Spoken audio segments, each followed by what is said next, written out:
We're honoring the woman who gave us the blueprint for survival, Dr. Kizzy Corbett. She's the science behind the mRNA vaccine. She proves that when we have the right data, we have the power to protect ourselves. I'm blending my spiked shield today.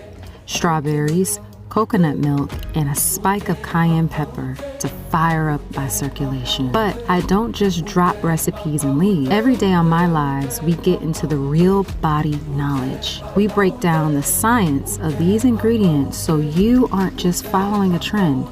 You're following the truth. Dr. Corbett says science is for the people. My lives are for our people. We're building our own immunity blueprint, one conversation at a time.